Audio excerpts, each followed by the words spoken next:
도와주세요. 호텔 로비에 절규가 울려 퍼졌다.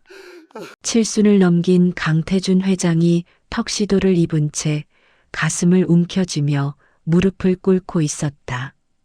고급 샹들리에 아래 그의 얼굴은 창백했고 입술은 파랗게 질려 있었다. 주변에 모여있던 임원들과 하객들이 일제히 뒤로 물러섰다.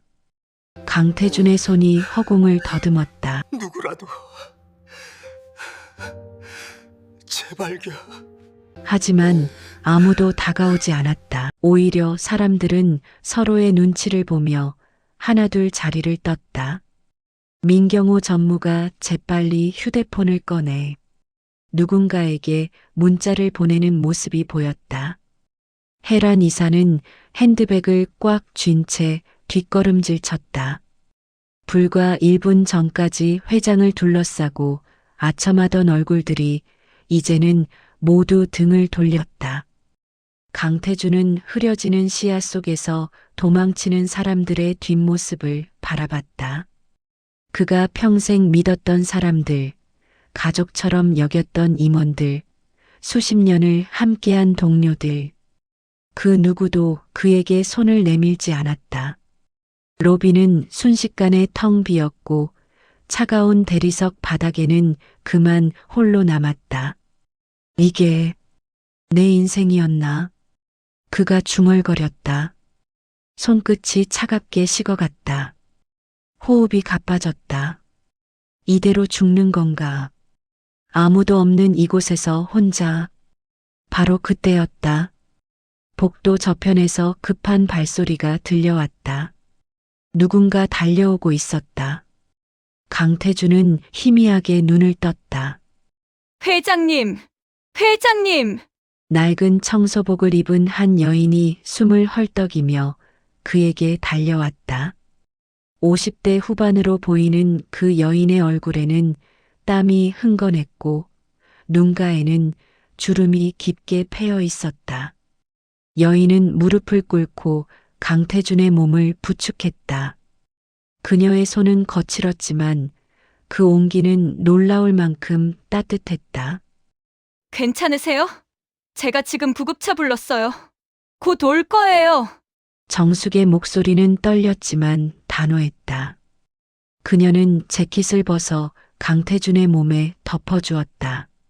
CCTV는 이 모든 장면을 고스란히 담고 있었다. 수백 명이 도망친 로비에 단 한 사람만이 돌아와 무릎을 꿇은 그 순간을 강태준은 여인의 얼굴을 바라봤다. 낯익은 얼굴이었다. 매일 새벽 사무실을 청소하던 그 여인. 이름은 정숙. 맞다, 정숙이었다. 정숙 씨, 네, 회장님. 제가 있어요. 걱정 마세요. 강태준은 떨리는 손으로 주머니를 더듬었다. 작은 USB가 만져졌다. 그는 마지막 힘을 짜내어 그것을 정숙의 손에 쥐어주었다. 당신만 돌아왔구나. 그의 목소리는 간신히 나왔다. 눈빛은 간절했다. 다들 날 버렸는데 너만 돌아왔구나. 정숙의 눈에 눈물이 고였다. 강태준은 USB를 쥔 그녀의 손을 꽉 잡았다. 이걸 꼭 지켜줘. 절대 아무한테도 주지 마. 당신만 믿을 수 있어. 알겠습니다, 회장님. 걱정 마세요. 제가 꼭 지킬게요. 정숙은 작은 USB를 받아들었다. 그 작은 물건이 얼마나 중요한지 본능적으로 느껴졌다. 구급차 사이렌 소리가 점점 가까워졌다. 강태준은 희미하게 미소 지었다. 고마워. 정말 고마워. 그리고 그의 눈이 감겼다. 의식을 잃은 것이었다. 정숙은 그의 손을 꽉 잡은 채 구급대원들을 기다렸다. 손바닥에는 차가운 USB가 느껴졌다. 그녀는 본능적으로 그것을 청소복 주머니 깊숙이 숨겼다. 무언가 심상치 않은 기운이 느껴졌다. 구급차가 도착했고 강태준은 들것에 실려갔다. 정숙도 함께 올라타려 했지만 뒤늦게 나타난 민경호 전무가 그녀의 팔을 거칠게 붙잡았다. 청소부 주제, 어디 감히? 여기서 내려! 차갑고 날카로운 목소리였다. 정숙은 그의 눈빛을 봤다. 그 안에는 두려움과 분노가 섞여 있었다. 왜 저렇게 다급할까? 왜 저렇게 경계할까? 회장님이 의식을 잃으셨어요. 제가 함께 가야. 필요 없어! 우리가 알아서 할 테니까! 당신은 그냥 청소나 해! 민경호는 정숙을 거칠게 밀어냈다. 정숙은 비틀거렸다. 구급차 문이 닫혔고 사이렌을 울리며 떠나갔다. 정숙은 그 자리에 우두커니 서 있었다. 주머니 속 USB가 뜨겁게 느껴졌다. 텅 빈 호텔 로비. 천장의 샹들리에만이 차갑게 빛나고 있었다. 정숙은 천천히 주변을 돌아봤다. 불과 10분 전까지 수백 명이 가득 차 있던 이곳. 회장이 쓰러지자 단 1분 만에 모두 사라졌다. 바닥에는 떨어진 샴페인 잔과 냅킨들만 어지럽게 널려 있었다. 정숙은 주머니에 손을 넣었다. USB가 손에 잡혔다. 작고 가벼웠지만 왠지 엄청난 무게가 느껴졌다. 회장님, 대체 이 안에 뭐가? 그녀는 중얼거렸다. 복도 끝에서 민경호와 혜란 이사가 수군거리는 모습이 보였다. 두 사람은 정숙을 힐끔 쳐다보더니 재빨리 사라졌다. 정숙은 본능적으로 위험을 감지했다. 이건 단순한 사고가 아니었다. 뭔가 거대한 음모가 숨어 있었다. 그리고 자신이 그 중심에 서게 됐다는 걸 느꼈다. 그날 밤 정숙은 좁은 반지하 방으로 돌아왔다. 곰팡이 냄새가 났고 벽지는 군데군데 벗겨져 있었다. 그녀는 문을 잠그고 커튼을 쳤다. 그리고 형광등을 켜고 USB를 꺼내 낡은 노트북에 꽂았다. 화면에 파일들이 떠올랐다. 회계장부, 계약서, 녹취록. 정숙은 숨을 멈췄다. 손이 떨렸다. 이게 대체. 첫 번째 파일을 열었다. 수백억 원대의 횡령 증거였다.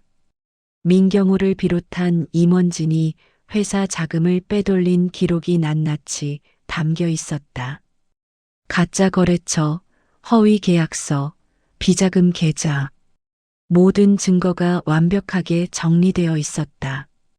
정숙은 다음 파일을 열었다. 녹취록이었다. 임원들이 회장을 제거하려는 대화가 생생하게 담겨 있었다. 회장이 알면 우리 다 끝이야! 그 전에 처리해야 해!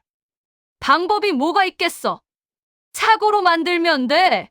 정숙의 등골이 서늘해졌다. 이건 단순한 횡령이 아니었다. 살인 음모였다. 그리고 마지막 폴더. 정숙이라는 이름이 적혀 있었다. 정숙은 숨을 깊이 들이마셨다. 마우스를 움직여 클릭했다. 그 안에는 25년 전 사진 한 장이 있었다. 젊은 시절의 강태준과 어린 딸을 안고 있는 한 여인. 그 여인은 바로 자신이었다. 이건 어떻게?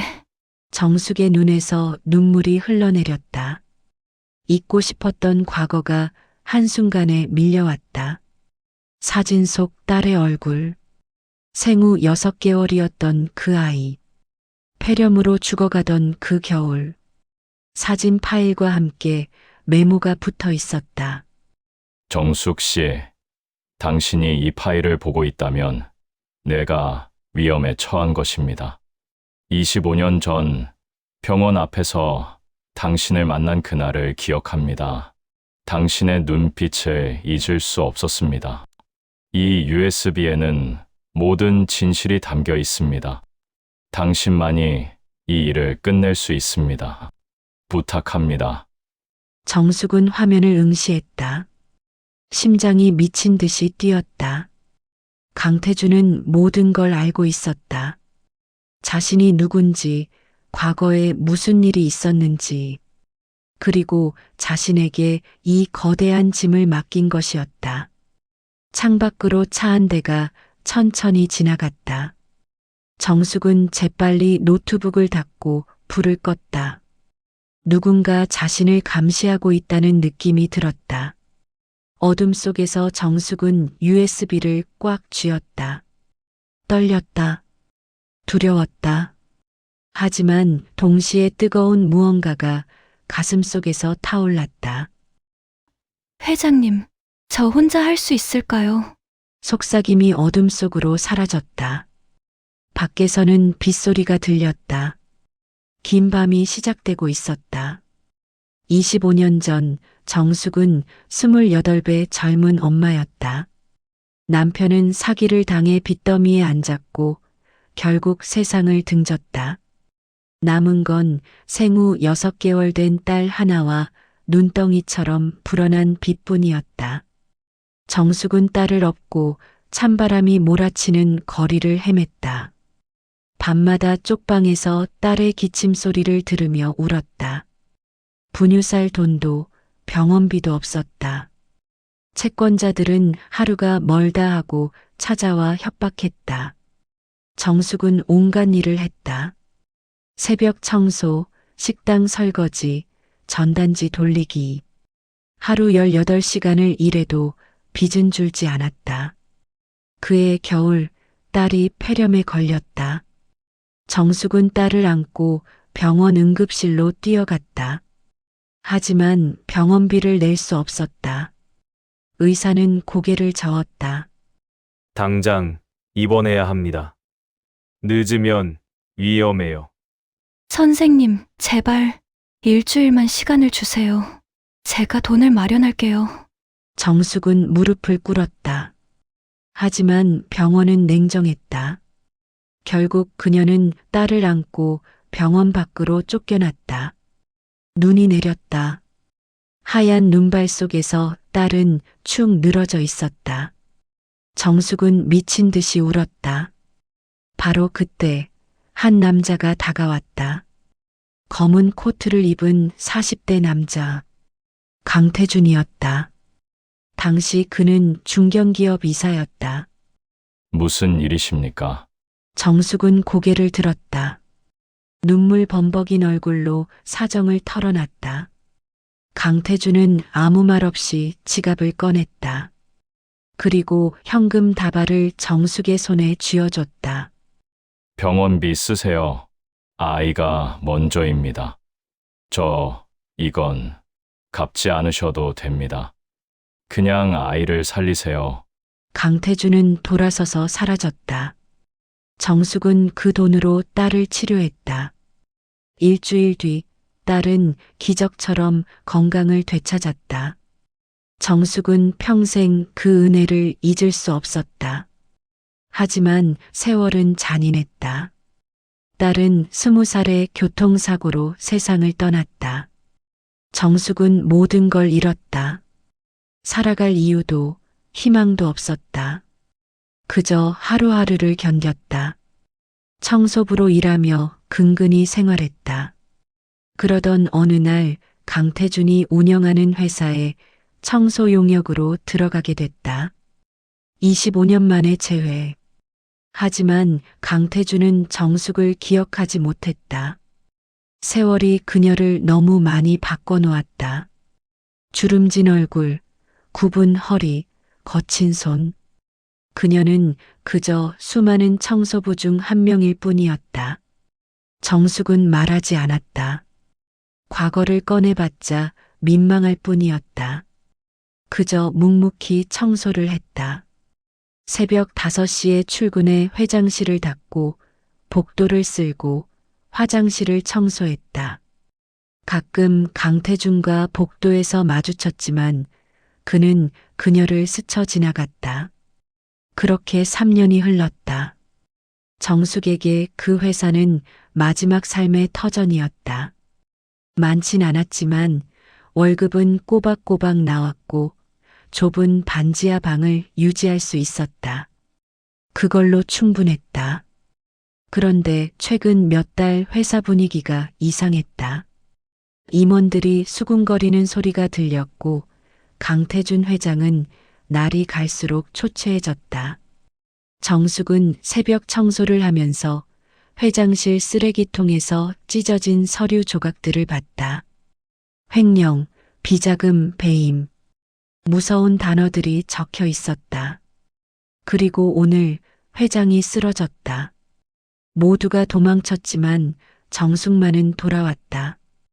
25년 전 그 은혜를 잊지 않았기에. 다음 날 아침 정숙은 평소처럼 새벽 5시에 회사로 출근했다. 하지만 분위기가 달랐다. 경비실에는 평소 보지 못한 사람들이 서성였고 임원 회의실에는 불이 환하게 켜져 있었다. 정숙은 조용히 청소 도구를 챙겨 복도로 향했다. 회의실 문틈 사이로 목소리가 새어나왔다. 민경호 전무의 목소리였다. 회장이 깨어나면 문제가 심각해집니다. USB를 찾아야 해요. 그 청소부가 가지고 있을 가능성이 큽니다. 어제 구급차에 타려고 했잖아요. 해란 이사의 목소리였다. 정숙은 숨을 죽였다. 그들이 자신을 의심하고 있었다. 정숙이라는 여자 신원 조회해봤어요? 별거 없습니다. 그냥 밑바닥 청소부예요. 가족도 없고. 확실히 해. 그 USB만 확보하면 모든 게 끝나. 정숙은 천천히 뒷걸음질 쳤다. 심장이 미친 듯이 뛰었다. 주머니 속 USB가 납덩이처럼 무거웠다. 그녀는 재빨리 지하 창고로 내려갔다. 청소 도구 사이에 USB를 감췄다. 절대 들키면 안 됐다. 그날 오후 정숙은 청소를 마치고 나가려다 민경호와 마주쳤다. 그는 차가운 눈빛으로 그녀를 훑어봤다. 정숙 씨, 잠깐 얘기 좀 합시다. 무슨 일이신지. 어제 회장님께서 쓰러지셨을 때 당신이 제일 먼저 달려갔다면서요? 네, 그냥 사람이 쓰러져서. 회장님께서 뭐라고 하시던가요? 혹시 뭘 주시진 않았어요? 민경호의 눈빛이 날카로워졌다. 정숙은 고개를 저었다. 아무 말씀도 안 하셨어요. 그냥 정신을 잃으셨죠. 거짓말 같은데요. CCTV 확인해 볼까요? 확인하세요. 저는 아무것도 받은 거 없어요. 정숙은 담담하게 대답했다. 민경호는 잠시 그녀를 노려보다 돌아섰다. 조심하세요. 정숙 씨. 함부로 나서면 다칠 수 있어요. 협박이었다. 정숙은 등골이 서늘해졌다. 하지만 물러설 수 없었다. 강태준 회장이 그토록 간절하게 부탁한 일이었다. 그날 밤 정숙은 반지하 방에서 USB 파일들을 더 자세히 살펴봤다.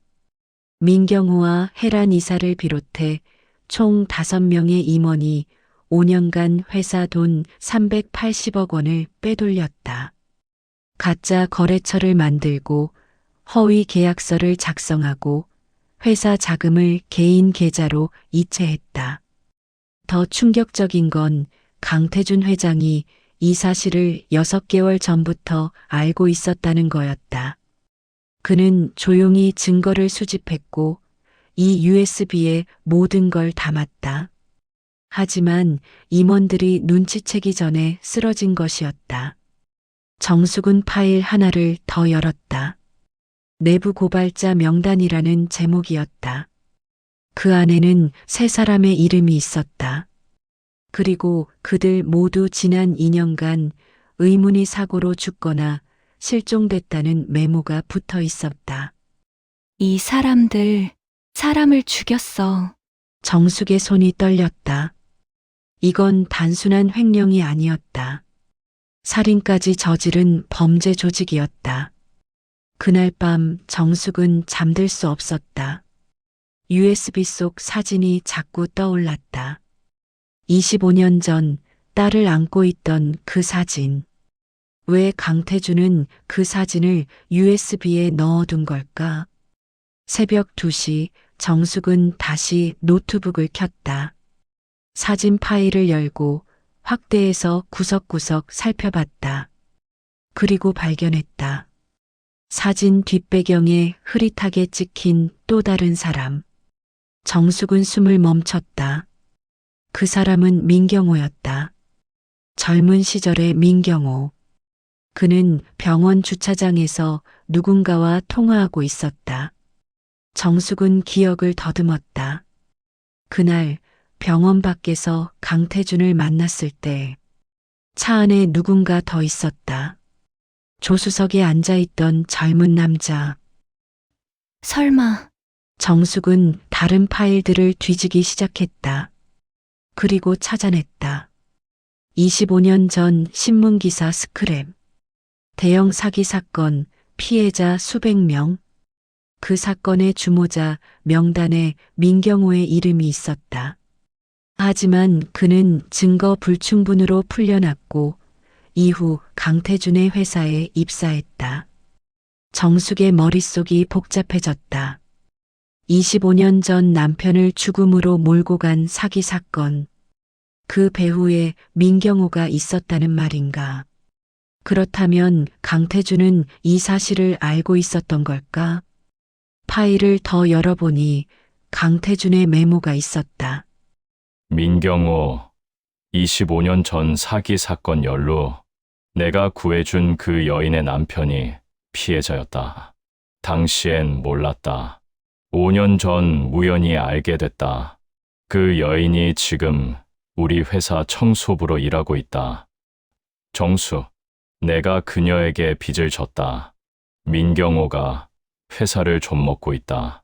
내가 막아야 한다. 하지만 혼자서는 할 수 없다. 정숙에게 이 진실을 알려야 한다. 정숙은 눈물을 흘렸다.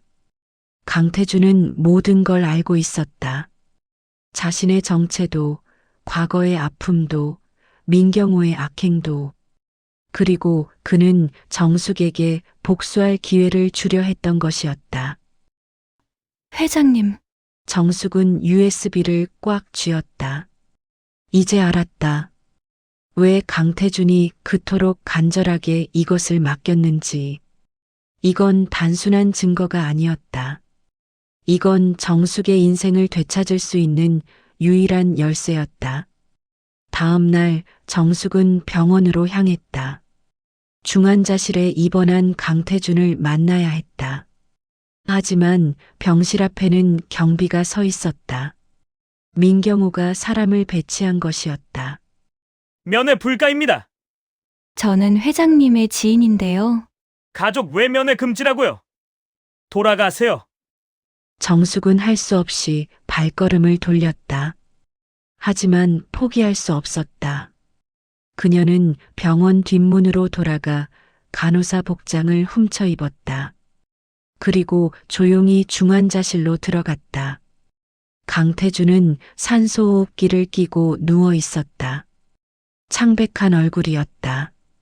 정숙은 그의 손을 잡았다. 차가웠다. 회장님, 저예요. 정숙이에요. 깨어나세요. 제가 다 알았어요. 회장님이 왜 저한테 USB를 주셨는지. 제가 꼭 해낼게요. 약속드릴게요. 강태준의 손가락이 미세하게 움직였다. 정숙은 눈물을 닦았다. 그리고 병실을 나왔다. 복도에서 민경호와 마주쳤다. 그는 정숙을 보자 얼굴이 굳었다. 당신, 어떻게 여기까지? 그냥 문병 왔어요. 제가 회장님 목숨을 구했잖아요. 함부로 설치지 마. 당신 같은 청소부 주제에. 민경호는 정숙의 어깨를 거칠게 밀쳤다. 정숙은 비틀거렸지만 넘어지지 않았다. 그녀는 민경호를 똑바로 쳐다봤다. 제 남편 기억하세요? 25년 전 당신이 사기쳐서 죽인 그 사람. 민경호의 얼굴이 창백해졌다. 뭐라고? 곧 알게 될 거예요. 누가 진짜 청소해야 할 쓰레기인지. 정숙은 돌아서서 걸어갔다.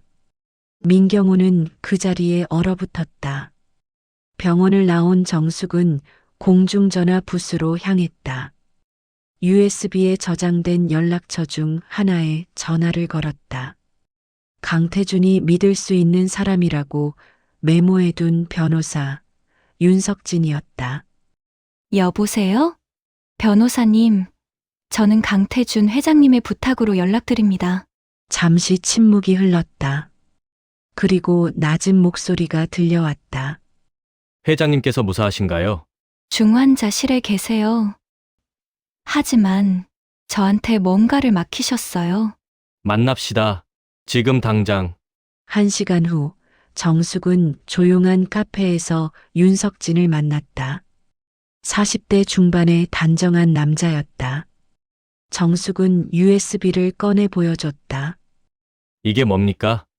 회장님께서 목숨 걸고 지키신 증거입니다. 민경호와 임원들의 횡령 기록이에요. 윤석진의 눈빛이 날카로워졌다.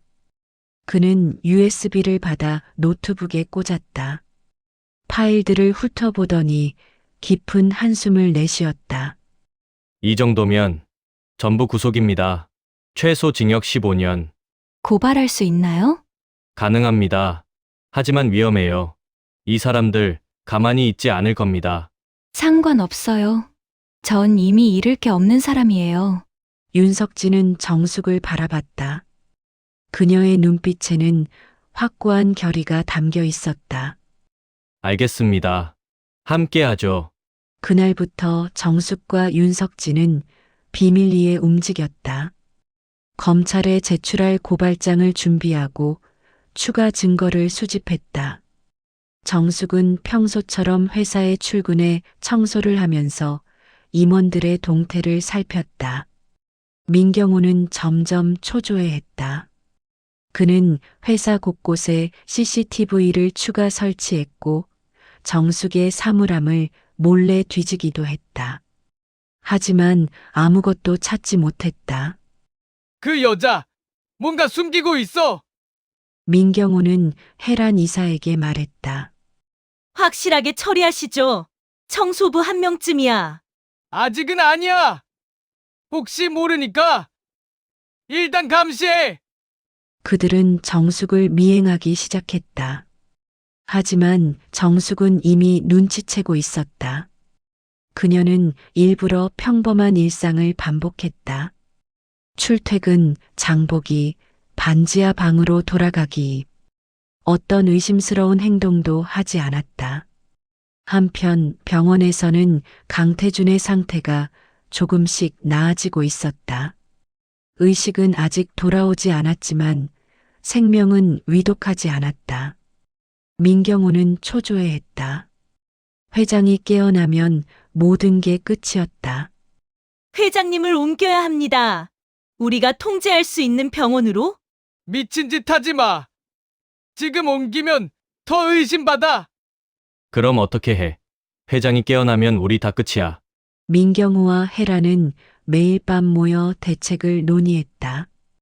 그들의 대화는 회사 보안실 CCTV에 고스란히 녹화되고 있었다. 정숙이 몰래 설정해 둔 것이었다. 2주 후 윤석진 변호사가 정숙에게 연락했다. 준비 끝났습니다. 검찰에 제출할 수 있어요. 잠깐만요. 한 가지 더 해야 할 일이 있어요. 뭡니까? 민경호의 자백을 받아내야 해요. 25년 전 제 남편 사건까지. 그건 너무 위험합니다. 해야 해요. 제 남편의 억울함도 풀어야 하니까요. 정숙은 계획을 세웠다. 민경호를 따로 만나 녹음기를 숨기고 과거 이야기를 꺼낼 작정이었다. 윤석진은 반대했지만 정숙의 의지를 꺾을 수 없었다. 정숙은 민경호에게 문자를 보냈다. 회장님께서 주신 것 돌려드릴게요. 오늘 밤 10시 회사 옥상에서 만나요. 미끼였다. 밤 10시 정숙은 옥상으로 올라갔다. 주머니에는 녹음기가 숨겨져 있었다. 민경호는 이미 와 있었다. 그의 뒤에는 덩치 큰 남자 2명이 서 있었다. 정숙은 긴장했지만 태연한 척했다. USB 가져왔어요? 민경호가 물었다. 정숙은 고개를 저었다. 그 전에 한 가지 묻고 싶어요. 뭘? 25년 전 대형 사기 사건. 당신이 주도한 거 맞죠? 민경호의 표정이 굳었다. 갑자기 무슨 소리야? 제 남편이 그 사건 피해자였어요. 당신이 죽인 거예요. 미친 여자. 증거라도 있어? USB에 다 있어요. 당신의 과거, 횡령, 살인까지. 민경호는 웃었다. 비웃는 웃음이었다. 그래서 청소부 주제에 날 어쩌겠다고? 경찰 가려고? 누가 믿겠어? 넌 아무것도 아니야. 그럼 당신은 뭐죠? 사람 죽이고, 돈 훔치고, 은인까지 배신한 쓰레기잖아요. 민경호의 얼굴이 일그러졌다. 그는 손짓했고 2 남자가 정숙에게 다가왔다. USB 내놔. 안 그러면 널 여기서 밀어버릴 거야. 정숙은 뒷걸음질 쳤다. 옥상 난간이 바로 뒤였다. 아래는 15층 높이. 떨어지면 죽는다. USB는 이미 검찰에 넘겼어요. 당신들 끝났어요. 거짓말! 민경호가 소리쳤다. 하지만 정숙은 침착했다. 검찰이 내일 아침에 압수수색 나올 거예요. 당신들 계좌 전부 동결되고 체포영장 발부됐어요. 끝났어요, 민경호. 이 미친년이! 민경호는 정숙의 멱살을 잡았다. 정숙은 난간에 밀렸다. 아찔했다. 하지만 그 순간 옥상 문이 벌컥 열렸다. 경찰이다. 손들어. 형사 3명이 뛰어들어왔다. 윤석진 변호사가 미리 신고해 둔 것이었다. 민경호는 정숙을 놓았다. 2 남자는 도망치려 했지만 금방 제압됐다. 민경호, 당신을 횡령과 배임, 그리고 살인조사 혐의로 체포합니다. 수갑이 채워졌다. 민경호는 정숙을 노려봤다. 이 청소부년! 내가 만만하게 봤어. 정숙은 아무 말 없이 그를 바라봤다. 25년간의 한이 조금씩 풀리는 기분이었다. 다음 날 회사는 발칵 뒤집혔다. 검찰이 들이닥쳤고 임원 5명 모두 연행됐다. 해란 이사는 울며 불며 용서를 빌었지만 소용없었다. 회사 직원들은 충격에 빠졌다. 정숙 씨가 한 거래. 청소부가 회사를 구했다고. 믿기지 않아. 정숙은 여전히 청소복을 입고 조용히 복도를 걸었다. 사람들의 시선이 따가웠지만 그녀는 개의치 않았다. 그날 오후 병원에서 연락이 왔다. 강태준 회장이 의식을 회복했다는 소식이었다. 정숙은 급히 병원으로 달려갔다. 중환자실에서 일반 병실로 옮긴 강태준은 창가에 앉아 있었다. 여전히 약해 보였지만 눈빛은 또렷했다. 정숙이 들어서자 그는 미소 지었다. 정숙 씨, 고마워요. 회장님, 괜찮으세요? 당신 덕분에 살았어요. 그리고 USB도 잘 전달받았다고 들었어요. 정숙은 의자에 앉았다. 강태준은 그녀의 손을 잡았다. 25년 전 병원 앞에서 만났을 때부터 당신 얼굴을 기억하고 있었어요. 세월이 많이 흘렀지만 눈빛은 그대로더군요. 회장님이 기억하고 계셨다니. 물론이죠. 내가 당신에게 준 돈은 보잘것없었지만 당신은 그걸로 딸을 살렸어요. 난 그게 평생 자랑스러웠어요. 내가 누군가의 인생을 구했다는 게. 정숙은 눈물을 흘렸다. 강태준은 계속 말했다. 5년 전 우연히 과거 기록을 조사하다가 알게 됐어요. 당신 남편이 민경호가 일으킨 사기 사건의 피해자였다는 걸. 그 순간 너무 충격이었어요. 내가 민경호를 회사에 들여온 게 잘못이었구나. 그래서 조사를 시작했어요. 그리고 알게 됐죠. 그 인간이 회사를 얼마나 망가뜨렸는지. 왜 경찰에 신고 안 하셨어요? 증거가 부족했어요. 민경호는 교활했거든요. 5년간 몰래 증거를 모았어요. 그리고 당신에게 복수할 기회를 주고 싶었어요. 회장님, 당신은 강한 사람이에요. 정숙 씨, 25년 전에도 지금도 딸을 잃고도 살아남았잖아요. 그런 당신이라면 이 일을 해낼 수 있다고 믿었어요. 정숙은 강태준의 손을 꽉 잡았다. 두 사람은 한동안 말없이 앉아 있었다. 며칠 후 법원에서 구속영장이 발부됐다. 민경호를 비롯한 임원 5명 모두 구속됐다. 검찰은 추가 조사를 통해 25년 전 사기 사건과 최근 내부 고발자 살해 사건까지 모두 입증했다. 재판은 빠르게 진행됐다. 증거가 명확했기 때문이었다. 민경호는 법정에서 끝까지 발버둥 쳤지만 모든 증언과 기록이 그를 겨냥했다. 최종 선고일 정숙은 방청석에 앉아 있었다. 판사가 판결문을 읽었다. 피고인 민경호에게 징역 20년을 선고한다. 방청석에서 탄식이 흘러나왔다. 민경호는 고개를 떨구었다. 정숙은 조용히 눈물을 흘렸다. 25년 만의 복수였다. 법정을 나오는 길에 윤석진 변호사가 정숙에게 다가왔다. 수고하셨습니다. 변호사님, 정말 감사합니다. 아니에요. 당신이 용기를 낸 겁니다. 대단하세요. 정숙은 고개를 숙였다. 가슴이 벅찼다. 오랜 시간 짓눌렸던 억울함이 비로소 풀렸다. 그날 저녁 정숙은 딸의 산소를 찾았다. 작은 묘비 앞에 무릎을 꿇었다. 미안해. 엄마가 늦었지. 그래도 이제 다 끝났어.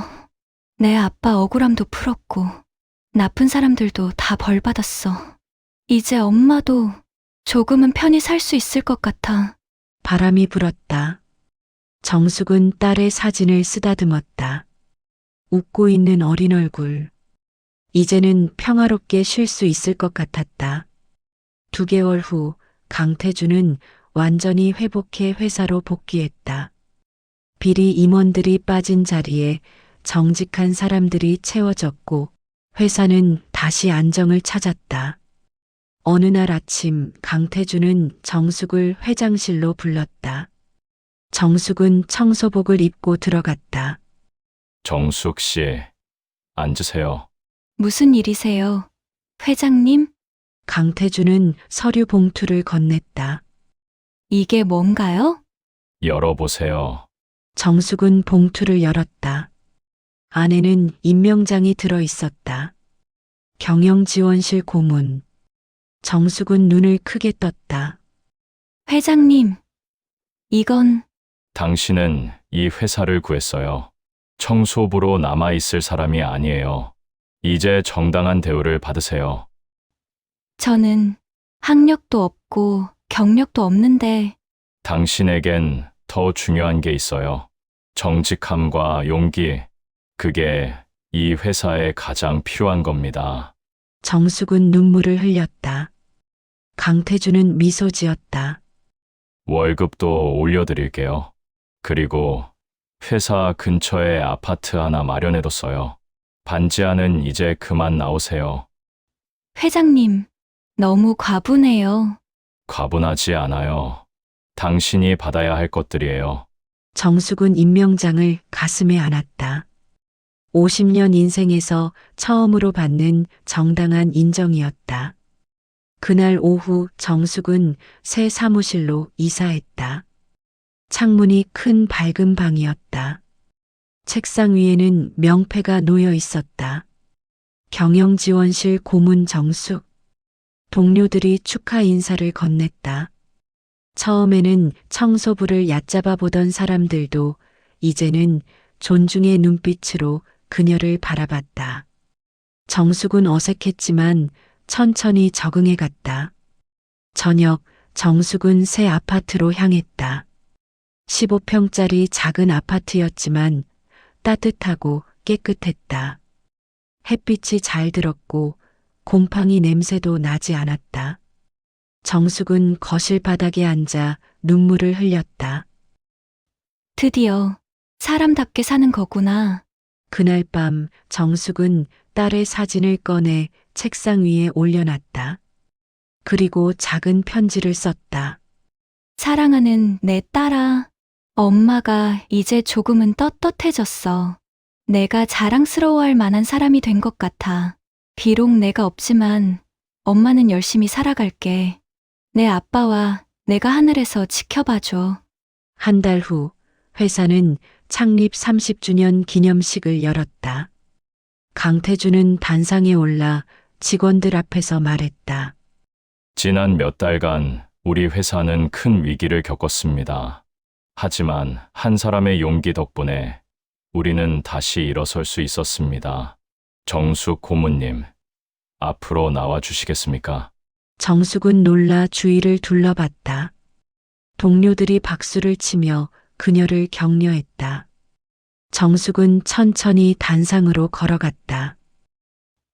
저는 그저 제가 해야 할 일을 했을 뿐입니다.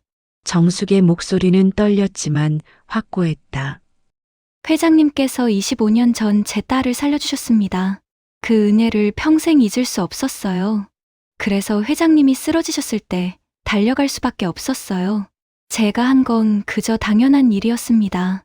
박수가 터져 나왔다. 정숙은 객석을 바라봤다. 모든 사람이 진심으로 그녀를 응원하고 있었다.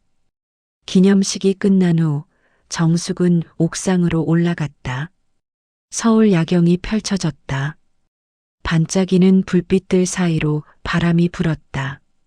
정숙은 난간에 기대어 하늘을 올려다봤다. 당신 보고 있죠? 나 잘하고 있죠? 별이 반짝였다. 정숙은 미소 지었다. 딸과 남편이 저 별들 사이 어딘가에서 그녀를 지켜보고 있을 것만 같았다. 뒤에서 발소리가 들렸다. 강태준이었다. 생각이 많으신가 봐요. 네, 조금요. 그동안 참 많은 일이 있었네요. 앞으로 더 좋은 일만 있을 겁니다. 회장님, 정말 감사합니다. 저 같은 사람에게 이렇게까지. 정숙 씨, 당신은 이 세상에서 가장 고귀한 사람입니다. 모두가 도망칠 때 당신만 돌아왔잖아요. 그게 얼마나 대단한 건지 아세요? 정숙은 고개를 숙였다. 강태준은 계속 말했다. 사람의 진가는 위기의 순간에 드러납니다.